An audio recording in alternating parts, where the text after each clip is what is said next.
ਜ਼ਿਆਦਾ ਮਜ਼ਹਬੀ ਜਮਾਤਾਂ ਬਣੀਆਂ ਨੇ ਪਾਕਿਸਤਾਨ ਵਿੱਚ ਇਸਲਾਮ ਦੇ ਨਾਂ ਤੇ। ਵਿਕੀਪੀਡੀਆ ਤੇ ਮੈਂ ਉਦੋਂ ਵੇਖਿਆ ਸੀ ਕਿ 250 ਪਲੱਸ 'ਚ 250 ਪਲੱਸ ਜੀ ਬਿਲਕੁਲ ਪੋਲੀਟੀਕਲ ਜੀ।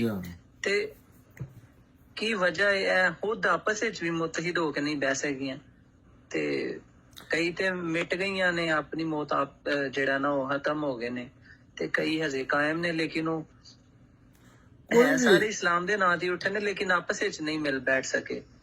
ਨਹੀਂ ਜੇ ਇਸਲਾਮ ਇਹ ਜਿਹੜੇ ਨਹੀਂ ਸਿਆਸਤ ਇਹ ਲਹਿਦਾ ਸ਼ੋਭੇ ਨੇ ਨਾ ਜੀ। ਹਾਂ ਤੁਸੀਂ ਦੀਨ ਦਾ ਕੰਮ ਛੱਡੋ ਨਾ ਤੇ ਸਿਆਸਤ ਚ ਆ ਜਾਓ। ਇਹਦਾ ਇਹ ਨਹੀਂ ਮਤਲਬ ਸਿਆਸਤ ਤੁਸੀਂ ਨੇਕ ਇਨਸਾਨ ਹੋ, ਅੱਛਾ ਤਰੀਕੇ ਨਾਲ ਕਰੋ, ਲੇਕਿਨ ਤੁਸੀਂ ਦੋ ਬੁੱਝ ਕੇ ਪਾਏ ਨੇ, ਇੱਕ ਇਸ ਪਾਸੇ ਸਿਆਸਤ ਪਾਈ ਹੈ, ਇਸ ਮੋਢੇ ਤੇ ਤੁਸੀਂ ਦੀਨ ਰੱਖੇ ਹੈ। ਤੇ ਪਾਕਿਸਤਾਨ ਚ ਤੇ ਹੇਰਾ ਫੇਰੀ ਤੋਂ ਬਗੈਰ ਉਹ ਕਲਚਰ ਵੀ ਵੇਖਣਾ ਨਾ, ਉੱਥੇ ਤੇ ਹੇਰਾ ਫੇਰੀ ਤੋਂ ਬਗੈਰ ਜਾਂ ਫਿਰ ਸਾਫ ਸੁਥਰੀ ਸਿਆਸਤ ਕਰੋ।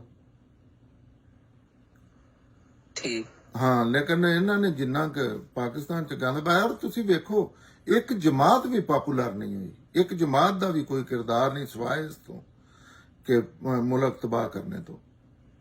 ਜਮਾਤ ਇਸਲਾਮੀ ਜਿਹੜੀ ਉਹ, ਲੇਕਿਨ ਜਮਾਤ ਜਿਹੜੇ ਮੌਲਾਨਾ ਮਦੂਦੀ ਸਾਹਿਬ ਦਾ ਦੀਨ ਦਾ ਵੀ ਕੰਮ ਬੜਾ ਅੱਛਾ ਸੀ ਉਹਨਾਂ ਦਾ ਨਾ।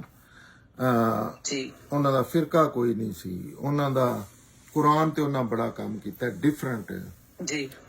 ਤੇ ਉਹਨਾਂ ਦੀ ਜਮਾਤ ਬਹੁਤ ਖੂਬਸੂਰਤ ਤਿਆਰ ਹੋਈ ਸੀ, ਲੇਕਿਨ ਉਹ ਸਿਆਸਤ 'ਚ ਵੜ ਕੇ ਉਹਨਾਂ ਤਬਾਹ, ਫਿਰ ਕੱਲ ਜਾਈ ਗੁੰਡਾਗਰਦੀ ਤੇ ਬਦਮਾਸ਼ੀ ਤੇ ਫਿਰ ਦੀਨ ਲੋਕਾਂ ਤੇ ਉਹਨਾਂ ਨਾਫਜ਼ ਕਰਨਾ ਸ਼ੁਰੂ ਕਰ ਦਿੱਤਾ। ਮਸਲਨ ਉਹ ਡੰਡੇ ਲੈ ਕੇ ਨਿਕਲਦੇ ਹਨ ਤੇ ਉਹ ਸਿਨਮਿਆਂ ਦੇ ਬੋਰਡ ਤਰੋੜਦੇ ਹਨ।